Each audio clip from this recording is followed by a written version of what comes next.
everybody. This is T. Falcon Napier. Welcome to the Oracle of the Self. Today is the discovery session for exploration number 4, which is all about overcoming overwhelm. Anja was saying, and this idea about, we're looking at the moment, we really are doing that. I want to tell you a little bit about where that came from, because it predates the change grid, and it very much informed my decision to look at these instances. So I went on a tour of an art museum, and at the University of Michigan, they have a very lovely art museum with some very important paintings and sculptures in it. So it's like a real legit museum because they offer degrees in museum curators and all that sort of stuff. Anyway, so there's this gigantic painting by, I think the artist's name is Guercino, and it has to do with some woman from biblical history. I don't know who she was, but her husband was the king. And the king had just ordered that all of the, Jewish or whatever, or firstborn or whatever, would all be slaughtered. And she bursts into his chambers, knowing that bursting into the chambers was what was the equivalent of a death sentence, that she would immediately be struck down for coming into his chambers without that. But because the power of a mother's love was so great, she burst into this room and she ran up to him to confront him about this. And in that moment, he had seen the light, or if you will, and he's leaning towards her to welcome her, but she thinks he's leaning towards her to sentence death, and she passes out, and their hands end up coming together. This painting is a good 12 feet tall and 20 feet long or whatever. It's massive in size, yet the entire message in the painting is covered in about a 6-inch square where these two hands are meeting, because what he wanted to do when he painted this was to capture a psychological instant in time. And that to me is what this is really all about. What are these psychological instances in time that we should be noticing, et cetera? And I just, I played around that for a while, but ultimately it informed me that the change grid should be looking at these instances in time. See what we can learn from those. So that's a long explanation, but hopefully you guys found that interesting. And I do wish I remembered more about the painting and the artist and that, but I'm afraid I don't. So say that again, a psychological Capturing instant. a psychological instant in time. I've also said a psychological moment in time, because you really are. Well, the artist is doing it a different way, but if you think about someone who's a good photographer who's photographing candids, in particular, they're trying to capture that one little moment in time where you're not just seeing the image of the individual, you're seeing inside of them. You know what I mean? And so that's what we really are kind of looking at. And I wanted the change grid to be a tool to reflect to each and every one of you what was going on at that moment in time that you filled it out. Or were you thinking about a particular moment in time as you filled it out, and you kind of went back there and responded as if? So yeah, it's the one of the things that distinguishes the change grid from, as far as I know, all other tools that are, in this world of psychometrics. I don't even like calling it that, but anyway, is that we are a dynamic tool. You're not looking at a static portrait of who you are. We're just looking at how you happen to be responding at a particular moment in time to a particular situation, real or imagined, that might be going on. See, I So, love this that example because what's known as dysregulation in the body is and that's what overwhelm, stress, burnout, all these things are dysregulation. Dysregulation happens when there's a breakdown between afferent neurons, which is the physiological and the emotions, and the efferent neurons, which is the brain. So that's Yeah. that bottom up, top down communication. So when those two can't come together and converge in the most effective and, more importantly, elegant way, it causes dysregulation. And so we have to be aware of the physical and the emotional and the mental, what's going on at any given point in time, or else we experience dysregulation. And it's not that the dysregulation becomes bad, but how we respond to it becomes the issue. Because again, stress in and of itself isn't the issue. Too much stress all at once is. Very good. Very good. All right. So anyway, yeah. So psychological moment in time, you can fill it out multiple times. Were there other questions before I kind of launch into this whole overwhelm thing? Why are we using overwhelm as a noun? As a noun. Well, because they used to describe boats as being whelmed, overwhelmed, and then we used underwhelmed for something else. So Right. it was a state of being. Mm-hmm. And as a state of being, it does qualify as a thing. Mm-hmm. So, but we also thought that we could say that something is overwhelming if we wanted to keep it in a verb form. But there are Right. moments and times when people are overwhelmed. And that's also an adjective, I guess you could just use it that way as well. But what is it that's overwhelming you? If we don't have a collective term like overwhelm is overwhelming you, we have to get into the specifics of what Mm-hmm. are these things that are overwhelming you. So if I say, um, what is I don't know how else to put it. You're overwhelmed. What's this overwhelm about? And so if I've made up a word, I've made up a word, but that's my thoughts around it. Other thoughts Okay. around Mhm. overwhelm. I'll You're have feeling overwhelmed. What's this feeling about? Right, but we also talk about stress. So they're really stressed. They're really stressed. Oh, they're just under a lot of stress. Like I'm under a lot of rocks. Okay, why is stress a thing? When really it's what usually people confuse with overwhelm. Right. And typically it's more than one thing. In fact, when you look at the research on things like procrastination, people often associate that with laziness, but procrastination underlying factors often starts with overwhelm. Like you Right. have so much that you don't know where to begin. And so you stave off everything else or put it into the categories. I'll get to it later. But it's Yeah. not about someone being lazy. So it's kind of hard to pin it down because there's so Right. many variables involved. Right. But this is where I hope the change grid is going to be useful for people because we do need to make a distinction between overwhelm and stress.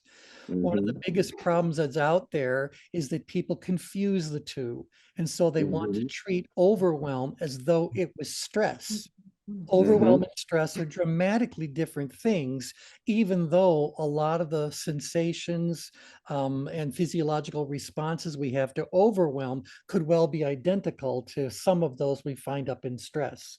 Stress is really different than overwhelm. So, and I'll give you some examples of that as we work our way through this. Rest assured, this subject has been talked about by us in front of management audiences for a very long time because they think their employees need stress management when the Right. truth is their employees are overwhelmed. Exactly. Right. And Exactly. so I'll give you an example from that. They want to bring in someone to teach their employees how to take a 5-minute mental vacation, how to take deep cleansing breaths, how to center themselves, and blah, blah, blah. Those things are very effective for someone who is stressed out. But if you're talking to someone who's overwhelmed, what they want to say to you in that moment is, I don't need to take deep breaths. I need more hours in the day. Mm-hmm. I need more hands. I need more whatever. They look at a resource that they go like, that's what I need. So yeah, your stress management program is a waste of my time. You Mm-hmm. guys get the idea? Mm-hmm. Mhm. Yeah. Yeah. And And so medically speaking, we look at stressors. Like what are those variables that are causing it? Because you can't go out and get a bucket of stress, right? right. But we know something is overwhelming people, and so we all just say these are stressors. Right. And it's interesting that you use the concept of a bucket that's involved here, because that's what I wanted to kind of bring to your guys' attention.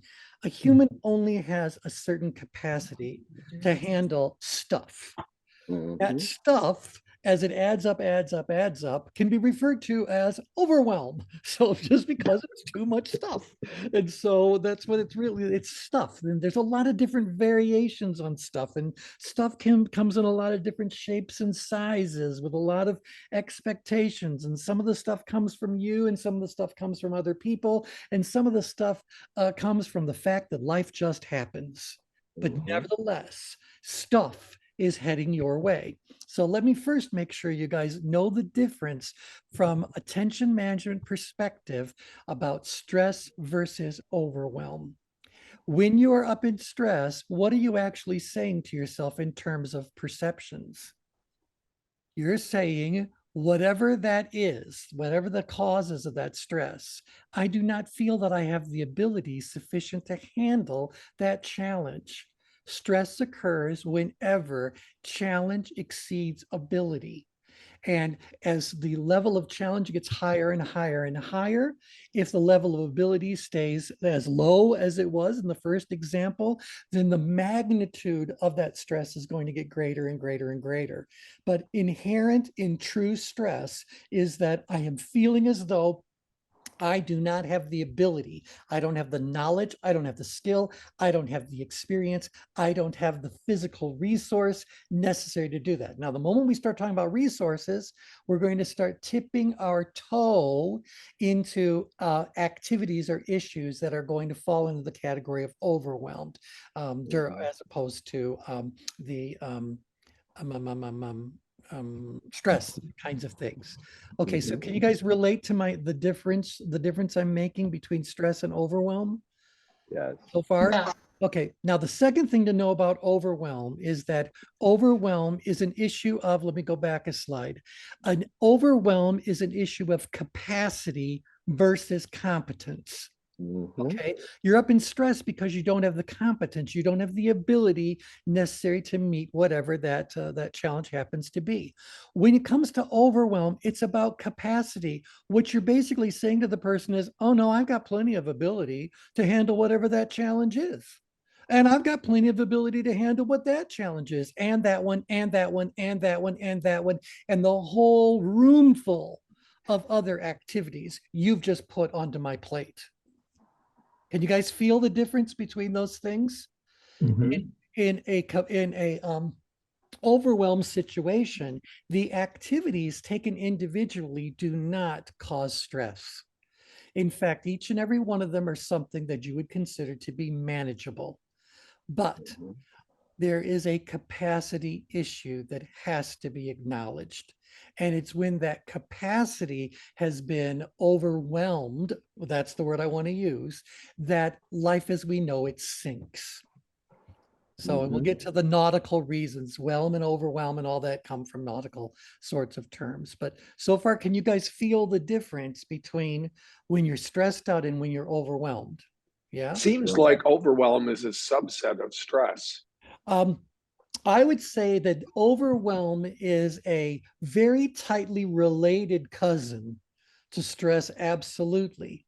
Because if I am overwhelmed, and in addition to all these overwhelming tasks that I have, I'm also being thrown things that put me up into stress. It's not an Mhm. either or. I'm getting both of these things, sent my way simultaneously. But the overwhelm are things that I can probably do something about more easily than I could deal with the stressor sorts of things. So I would say that stress contributes to overwhelm. Overwhelm may manifest itself in certain physiological responses that are similar to stress. But here's the reason why we basically know that that shouldn't be surprising. Overwhelm occurs quite far out grid. I promise you, people that are down grid are not overwhelmed. In fact, they're underwhelmed. Mhm. So they don't have enough. And the joke from, I forget which of the comedians did it, but he's basically said, have you noticed that people can be overwhelmed and or underwhelmed, but no one is just whelmed? And so I decided, this is years ago, to do a little look into it. What does whelm really mean?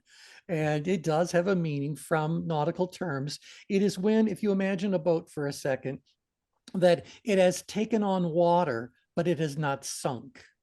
So it is submerged. It might even be down to the point where there's very little still above the water, but it is not sunk. That's what they consider to be whelmed. It's when something is operating at its capacity, and Mhm. anything that's over that capacity is going to sink it.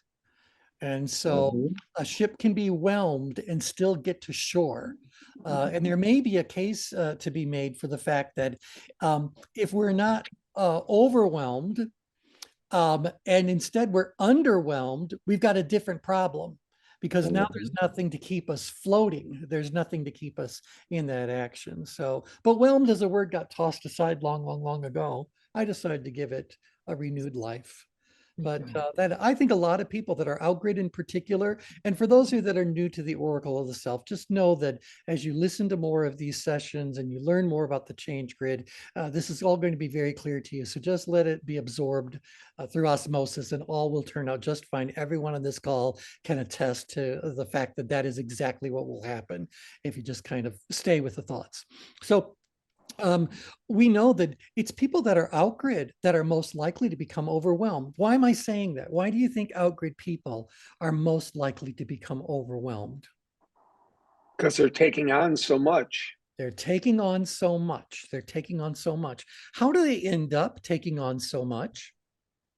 Belief in themselves. A lot of it is coming from inside themselves. So it's Mhm. expectations they're placing upon themselves. It's tasks and standards that they're placing upon themselves. That's why this is part of the oracle of the self. You got to sooner or later learn to what degree are you a causative agent, if or a contributor at the very least, to whatever overwhelm you're feeling.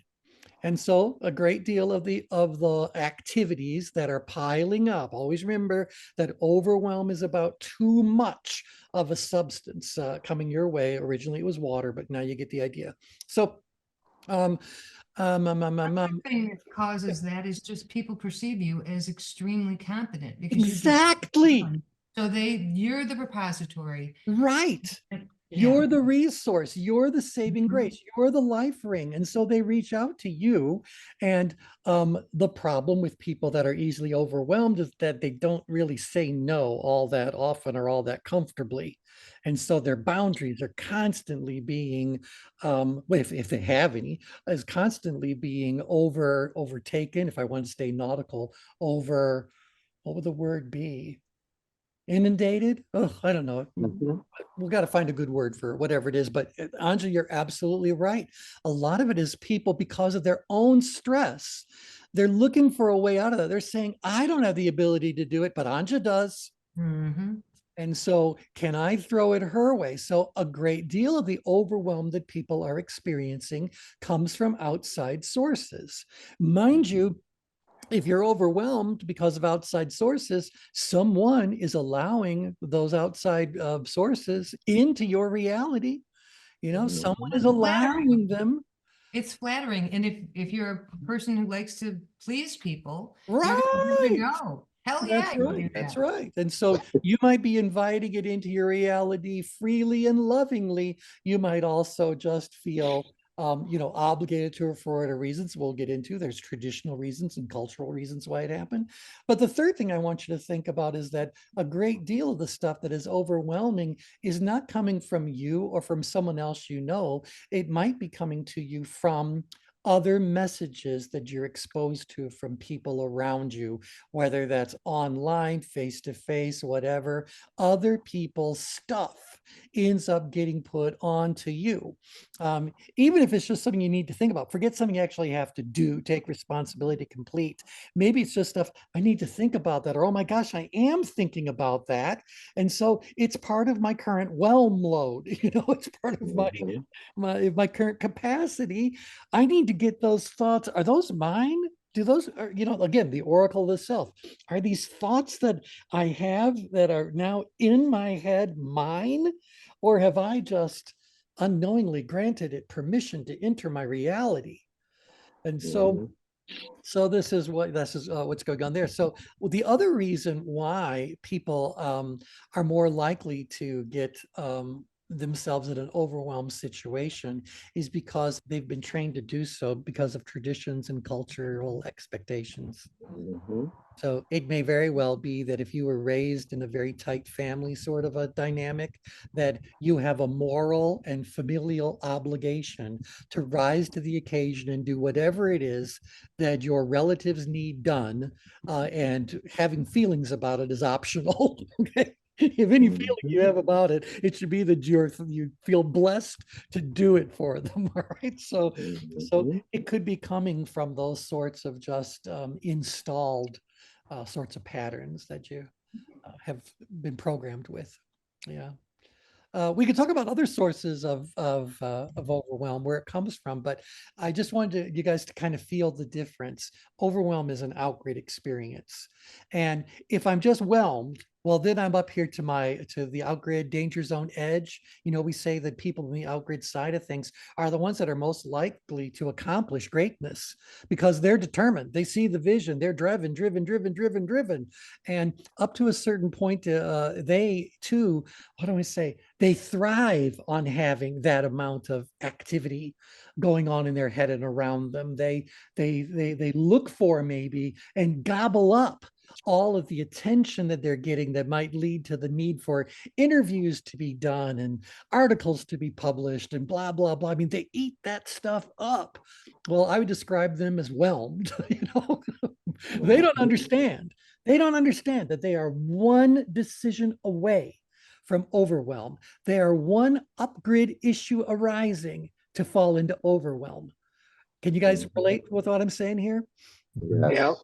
Yeah. So this is why I'm saying this idea about being overwhelmed is extremely important for people to understand, particularly people that are on that oracle of the self path, trying to better want to manage the kinds of dialogues they're having with themselves about themselves all day, every day. So we gotta we have to recognize that this overwhelm is a real thing, and some people are better at maintaining and managing it than others. Hmm. Sometimes we're really good at managing it for a while, and then suddenly a whole pile ends up falling in our lap all at once. And so it didn't just creep up on us, but it kind of like was dropped at our doorstep. You guys understand what I'm saying? Yeah. Mhm. Yeah, that's what I notice is a lot of times the whelm and the overwhelm, these aren't things that just happen. Like it's whenever you get, in my opinion, overwhelmed, or I should say, whenever I get overwhelmed, there are things that I just haven't given due diligence to mitigating in the Yeah. past. So Yeah. Yeah. now Yeah. it's kind of like I always say, life come with two payment terms. There's payment in advance and payment due. Yeah. And so this idea of payment in advance means you put into practice, Yes, you or do. at least for me, you put into practice so that you'll know when those points are coming, and then you have to address the issue. But when I Well, decide that, oh, I'll get to it Well, later, and you that's bring up a when I good get it. point that I think illustrates how someone can be their own greatest contributor to the overwhelm that they're feeling. And Mhm. so, if I talk about the person who is living out grid, the person who is living out grid is very task kind of focused. In fact, by the way, just so you know why stress and being overwhelmed can sometimes look similarly, it's because they're both really at their worst in the danger zones. Mm. And it's when you're in the danger zones. By the way, you're in the danger zone outgrid, you're overwhelmed. Do you think people want to help you? Depends on how you carry yourself, right? So we Mhm. see a lot of top performers become completely overwhelmed by what's going on, but they're the ones that invite in their reality. They chose to do the things they've chosen to do.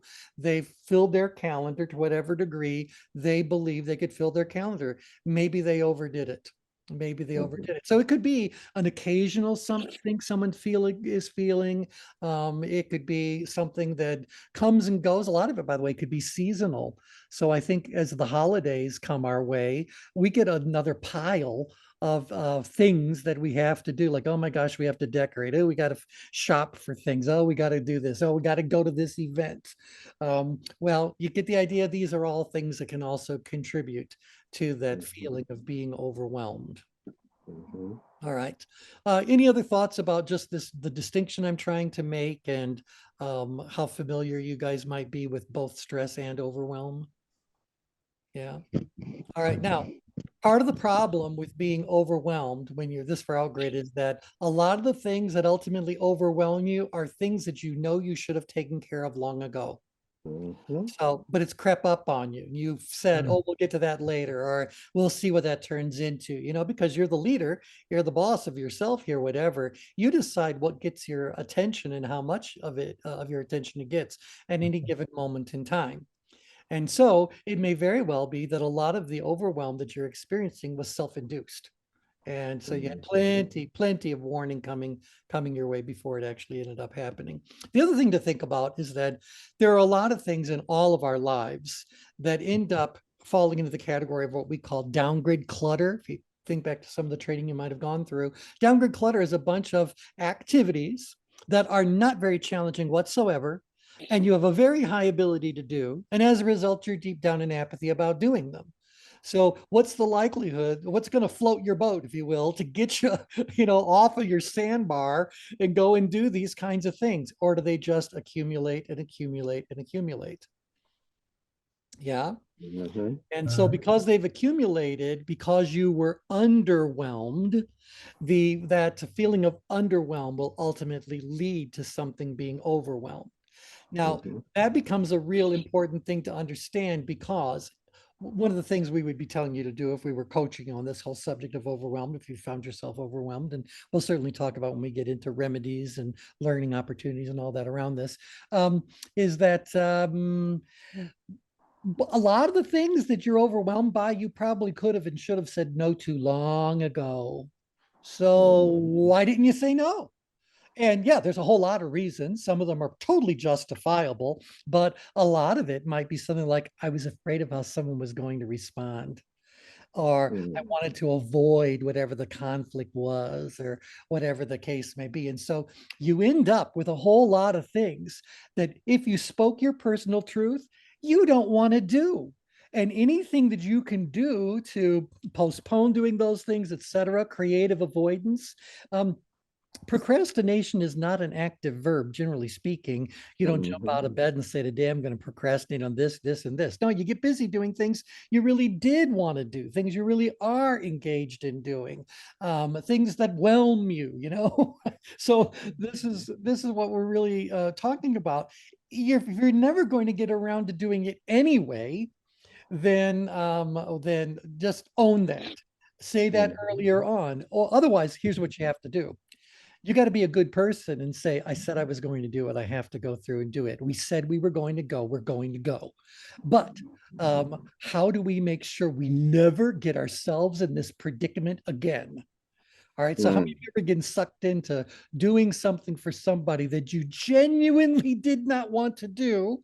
And there was little, if any, benefit to you in doing it, but you did it. Oh Mhm. yeah, been there. Yeah. Yeah. Yep, yep, yep. So it's a real issue for people to understand overwhelm. And I say you have to be able to recognize it. But probably the most challenging part of the whole puzzle is you've got to know that it's happening before you can, get in the throes of doing it. And if overwhelm is something that creeps up on you, good grief, you might have become rather comfortable living in a state of borderline overwhelm, if not actual overwhelm. How many of Yeah. you know people that are a whirlwind of activity, and you don't know they ever actually finish anything, but nevertheless, they certainly do seem to be overwhelmed by whatever. Well, there seems to be people who create chaos Yep. and Yep. and I had a vice president who tend to like pandemonium. Yeah. Mhm. If it was boring, he would all of a sudden, Stir do, up things. which made it very overwhelming for people. And some people went into stress, and it was just interesting to observe that. Yep, absolutely. And again, remember, if I'm overwhelmed, again, and the deciding factor here is, how do I rate my ability and challenge? If I've got a pile of things that I know I could do each one of those things individually, they cause me no issue whatsoever. In fact, I might actually enjoy doing them. That's an overwhelmed situation. But if I was in a situation like that, where I've got someone who's creating chaos purely to make things interesting, that could very well bring up some stress issues for me as well. So I need to deal with these differently than I deal with overwhelm. But they still need to be dealt with, and they certainly are still existing as things, and things end up contributing to my grand thing, my overwhelm. Mm-hmm. Yeah. Mm-hmm. Okay. You know what was interesting to me on the activity list about the boundaries? I definitely don't have a problem when it comes to recognizing when someone has crossed my boundaries. Yeah. But it's like this underwhelm that you describe. It's like when it comes to tasks and doing things, I'll take on the extra because I have a certain standard and I'm like sloppiness. And so Right. then that creates my own overwhelm because I don't And- necessarily have the Right. And capacity. not only did you create your own overwhelm, what did you train them? What did they learn? Yeah, that I'll do it. Yeah, right. So Exactly. you can expect it to be yours going forward. Exactly. Yeah, be careful what you volunteer for. Exactly. Yeah, and That so this is why we perfectibility. need to get into this activity list. But let me just look at the little points I thought I wanted to make. We talked about the spectrum of whelm, factors contributing to it. And again, I could probably talk about these points for far, far more detail. I just want to make sure you guys have a base understanding of what we're looking at. There are cultural, societal, technological influences on overwhelm as well. You know, even if we're just watching a few quick little TikToks or whatever, you realize that that's still something that, what do I say, consumed part of your capacity. You with me on this? Mhm. In fact, if this might be a good time for me to review this concept of capacity for everyone. And you've heard me do this before, particularly when we're talking about the size factor in filling out a ChangeWorks profile. So we say, how big of a task is it? Well, I need all of you right now to envision that in front of you is a large lucite cube. Now you decide what size it is. You decide if it's sitting on the ground or you're holding it, or maybe it's in a pedestal under museum lighting. Well, I don't care, whatever it is. But you've got this cube and it's in front of you. That cube represents your total capacity to handle stuff at a given moment in time, at a given period of time. Now, everything that you do, have to do, think about doing, represents something that's going to go into that cube. And you start filling the cube. Now, everything you throw into the cube is not of the same size, is it? Some things are very, very big, and some things are kind of microscopic. So, but as you start to throw in things of large and moderate size, and you end up with X number of projects you're trying to juggle all at once, X number of expectations, plus all the things you have to do to make life happen, on and on and on. You start throwing these things into your cube. How many of you can see that sooner or later that cube is going to run out of space? Mhm.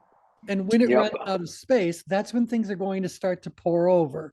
Now, we tend to think of these things that you put into that cube as being cubes themselves. In fact, they take the shape of a change cube, but some of them are far larger than others, far larger than others. So ability, challenge, and importance gives us 3 dimensions. So we do it as a cube, but it could be balls. I don't really care, whatever metaphor works for you. The bottom line is there's only so much space that you can actually fill. That's your capacity. And it doesn't matter how upset a manager gets. It doesn't matter. Capacity is relatively finite. Can you learn to be more efficient? Absolutely. Does elegance really matter when you're trying to achieve any kind of maximum productivity? Yes, it matters. But ultimately, you're still dealing with X amount of capacity. Right. Yeah. Okay. Yeah. Any thoughts about anything on this? Yes. Does anybody remember from the 90s and early 2000s being told at work constantly, don't work harder, work smarter? Yep. Don't work And harder. now we can double your workload. Yep. Yep. Yep. Yep. It didn't work out. No, because it didn't really work out. But what they were trying to do is say, look, for me to get maximum productivity out of my workforce, I need them to be out grid, but not to a danger zone. I need them to be slightly up grid so that they're energized about what's going on, unless they're a bean counter, when a little bit down grid might be helpful. And that you get the idea. This is where good managers are actually trying to keep all of their employees all of the time, because this is where maximum productivity lives. But there is a very, very fine line between maximum productivity and total collapse in productivity. So you cross that thing, now they're overwhelmed. Now they're all the things that come with being in the out-grid danger zone. And that doesn't bode well. But most definitely, a well-trained management team is able to create and sustain a workforce that's in this general area of the change grid, fully engaged in what's going on. Look where I'm at in here, enthusiastic about doing it carefully and well. They got plenty of that down-grid energy contributing. So analytical driver energy, expressive driver energy. And I don't even mind if a few of them step forward, step up to the plate, take on a little bit of more leadership, authority, whatever, because ultimately I have to duplicate myself as a leader in order for the organization to grow. So keep in mind, this is exactly what it is that we're trying to help our clients create. If they do it skillfully, no one is exhausted by it. No one is overwhelmed by it. They are in fact whelmed. They're having a lovely time. They love what they're doing. They love how they're doing it. It's an active, involved, mission-focused, outcome-oriented, group celebratory kind of a thing. Can you guys feel how good this space is? Where has that happened in any corporation? It's happened in moments, in small Apple. offices, but right, Apple? exactly. There are some examples that we can give about, if not companies who've actually done it, companies who recognize it and aspire to live it. And among those are things like Apple, any of those high-tech companies that have got the campuses. Yeah, they're feeding you 3 times a day, and yeah, they include childcare, and there's a state-of-the-art gym there, because where do they want you? There. They want you there, and anything they can do to help you find that fulfillment. Keep in mind, when you get a group of people like this all together, and again, be in this space for a moment where you are fully engaged, out grid, energized by what's going on. So you got that expressive driver energy. You're having a good time with your friends. You're also, the amiable driver energy is here as well. Well, it's a driven, amiable driver energy that we're looking at here. Down here, you can be really good with the details.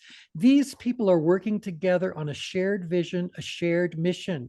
I promise you, you don't need to have leaders that are putting pressure on all of these individuals and their colleagues to work harder, work smarter. All these employees are doing it to themselves and to one another.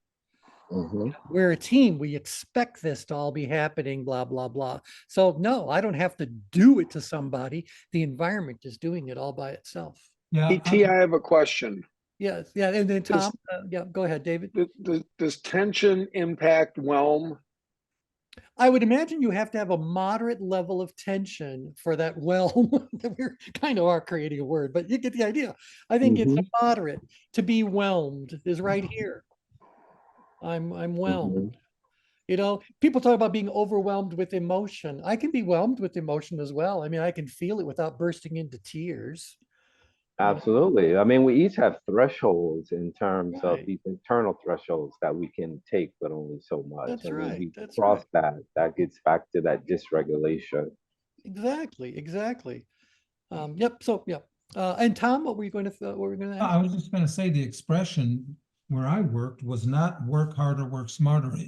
It was don't work harder, work smarter, because we're increasing all of your workloads by 60 to 70%. Yeah. And see, now what you have is someone who doesn't understand leadership at all. Yeah. They're instead delivering something to you that came out of some downgrade accountant's office or whatever that said, these are the new KPIs. Yeah. So within 2 years after they hit us with that, our department had 80% attrition. No surprise, because think again, these people recognize that overwhelm is heading their way if it isn't already coming into their daily life. This is going to take a lot of people and move them to this action point out grid. But now the leadership action is not so much about helping the company, but getting yourselves out of the company in the best possible situation. You're driven to leave. Other people are going to be moved up into stress during that situation, getting lost in the feeling that I can't do that. I don't have the ability to do blah, blah, blah, blah, blah. They don't even realize it's optional. And so they will also leave the organization, but it's the people who leave outgrid are going to get the best jobs faster than the people who wait until it to be nothing but an unmanageable, stressful kind of situation. Again, life is tension management. It's all tension management. Yeah, the 90s were an interesting time. The 90s were an interesting time. All right, let's make this an interesting time by looking at the activity list and see if I've given you guys enough of a general understanding what each of these activities are all about. So you can either, you're welcome to leave your grid as it is. It's etched in stone right now. You can fill it out again if you want to, but do put the number 2 inside of it. I can also tell by looking at dates which one's most recent, but the 2 is a lot faster for me to sort based on. And then cover whatever we don't get to cover. So activity number 1, can you recognize signs of being overwhelmed in yourself? It doesn't matter that you can answer I just want to know that you understand the question, not that you're answering the question. You'll answer the question your own time as you fill out a change grid. Okay. So centering myself the moment overwhelm is detected. So you now know that, oh, I'm overwhelmed. Can you now immediately center yourself? Okay. So the second thing, prioritizing self-care when feeling overwhelmed. As shouldn't it come as no surprise if I did a section of the pre-call on what are the side effects of overwhelm? Well, one of the biggest side effects of overwhelm is that you stop taking care of yourself. And that's going to make it more detrimental to your health, more stressful. What's the difference between centering myself and prioritizing self-care? Centering yourself is something you could do in your mind in a moment. It's basically one of the PowerPoint maneuvers. Take a deep breath, envision this. It's about returning inside your green circle. And so that's a rather quick, portable thing to do. Prioritizing self-care is making sure you go to the gym, making sure you're eating properly, making sure you're getting the rest and taking breaks and all that sort of thing. Because ultimately, the only way you're going to manage this overwhelm is if you keep yourself in a healthy place. So being overwhelmed is not going to be fixed because you decide to do nothing but work every waking hour until the job is done. No. Dealing with this overwhelmed feeling is about taking the time necessary for you to feel as best as you can, dealing with what you have to deal with. Make no mistakes about it. You got to deal with whatever this pile is. But take care of yourself before you do that. So again, I don't want to prejudice your answers when you fill this out, but this is what it's all. And by the way, this is also an illustration about why sometimes it's good to just give somebody the activity list, let them try to figure out what we mean by the activities and see the results. And then we'll do whatever class we do, and we'll ask them to fill it out again to see how that awareness now impacted their answers on the change grid. So you're welcome to do that. I'm more than happy. It's like one of the normal things we do with the change grid. Okay, anyway, insulating myself from external factors that contribute to overwhelm. And so there's a lot of things that fall into this category, as we've talked about. Obligating yourself because you seem to be handy, obligating yourself because you seem to be good. Are you inviting it? Can you insulate yourself from that kind of stuff? Can you reduce the whatever? Can you in any way control any of those external factors that are contributing to your overwhelm? Then, you figure, hey, if I can, but this is pretty much those first 4 is about recognizing it and at least stopping in the moment. Let it get no worse than it is right now. I'm drawing the line. Okay. So that's the insulating part. Now you got to organize this workload. So, right? I mean, your pile, there's a whole bunch of stuff that has to be done. Well, it has to be evaluated. So organizing it does involve things like saying, like, I don't really have to do this, get rid of it. Maybe I could delegate this back. Maybe I just need to bite the bullet and get this one done. Maybe I need to recognize that a lot of the stuff I've put on my current plate were the result of creative avoidance. I've obligated Mhm. myself to do A, B, and C because I've been avoiding doing X, Y, and Z. And so Mhm. guess what? A, B, and C just became optional. So anyway, but bottom line, you got to organize the workload for causing the overwhelm. And then you got to stay on track to resolve the overwhelm. It's true. There's work to be done. You agreed to do it. You're obligated to do it. You've done what you can do. So we just got to do it now. And hopefully that experience of just doing it now is going to be uncomfortable enough that you're going to pay closer attention to some of these activities further down the list. So, which happens to be the next one, preventing overwhelm from occurring again. So Mhm. this is where we start getting in. Well, boundaries are being spoken about, but boundaries are starting to come into play here. So I want to prevent the overwhelm from occurring again. How did I get in this situation? This is identifying the underlying reasons I'm susceptible to overwhelm, or I happen to be overwhelmed. You're going to find out you're overwhelmed because of patterns. Mhm. So if you could recognize those patterns and do something to better manage those patterns, who knows? You might find yourself Mhm. far less overwhelmed. That's why when I seen this list, number five started for me. That's a product of the self care, right? Because you're organizing your workload, or at least I organize my workload based to my energy that I have certain Well, right. times of the day, and so Well, these are called ultradian rhythms. right. And certainly organizing something is a downgrade maneuver. So remember, normalize, simplify, restore resources, add resources. When I decide to organize something, I'm simplifying it. And Hmm. so there is a downgrade maneuver that is occurring when you're doing that. And certainly an organized workload is a lot less problematic than a disorganized workload, right? Hmm. Put it So Hmm. lightly. like a given, I mean, I think we could say, I think that's by definition.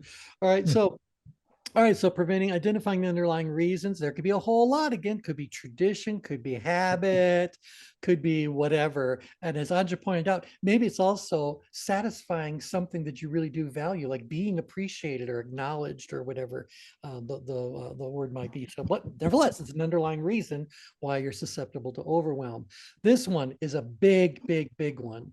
Hmm. That is being mindful of the things I am inviting or allowing into my reality.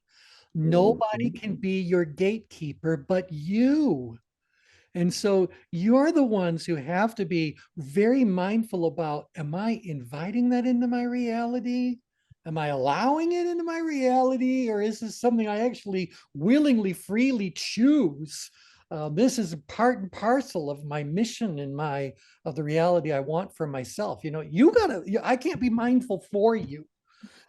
So you got to be very mindful of the things that you are inviting or allowing into your reality. And you have to recognize this is happening all day, every day. You go to Hmm. look at your email, things are coming to challenge your boundaries. Someone calls you up or wants to get together. Are they bringing things with them that are going to end up being invited or allowed into your reality, imposed into your reality, maybe? Which gets to the next one. You have to enforce strict boundaries regarding your time and attention. You have to be willing to say, and let the chips fall where they may, I am not willing to do that. You don't need a lot of excuses. You just have to say, no, it would not serve me well. No. And you don't even need to apologize for it. You just have to say, what? No. Oh, No.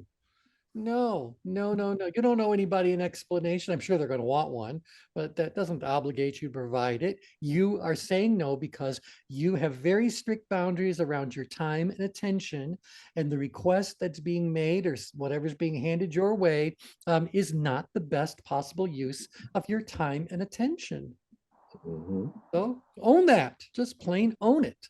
I'm not saying it's always going to be easy, but I promise you, you do it once or twice and people are going to kind of get the idea that you're not someone they can take advantage of. Next one, being open and honest about not wanting to do certain tasks. It's one thing for you to say no to people as stuff comes your way, but it's another thing for you to recognize that a lot of what ends up coming your way is all because you weren't honest with yourself about what you do like or don't like. Like, I think a lot of times people allow things into their reality because they believe they should be doing it, or they'd be better off if they did it. They're doing some value judgment, but the truth be told, it doesn't matter if you'd be better off by doing it. You don't want to do it, so can't you just own that? And once you do, it's a lot easier for you to control your overwhelm. And then also, I think because we are a social creature, it's important for us to be able to recognize signs of being overwhelmed in others. So do you notice when other people are getting overwhelmed around you? Obviously, if I was doing this as a management skills training program, I'd say you'd better be good at recognizing when the people around you are getting overwhelmed. You're going to have to adjust accordingly. So, yeah. Okay. Anyway, thoughts about the activity list? I love the activity list. I don't know how you create these things so well. It's the way my brain works. The You do questions enough are change, spot I promise on. you. Yeah, there's no magic to it. You do enough change grids, you're going to figure out the way to to craft a good activity list. But I mean, the wording of them is like, wow, okay, yeah, this happened. Like this is happening, or this can resonate with all the way through. In fact, that last question, number 12 on the activity list, I said that's one of the number one things to me where the healthcare system actually fails people. Like they just don't understand how patients navigate through the system. They're already vulnerable because they don't come to, a physician because they feel well. It's because something is happening, but yet you put them through all of these processes. Right. But Brian, it's not like these people are just doing it to the patients. They're doing it to their colleagues. Exactly. So the medical professional is probably one of the most guilty of putting expectations and workload onto people who are already operating at full capacity. And that's why I said number 3 can't be optional for anyone in that. No, because what are you doing? You're sinking your boat. This is it. Your people are going to drown. Absolutely. So that's why I always love this idea about whelmed versus overwhelmed versus underwhelmed. Okay.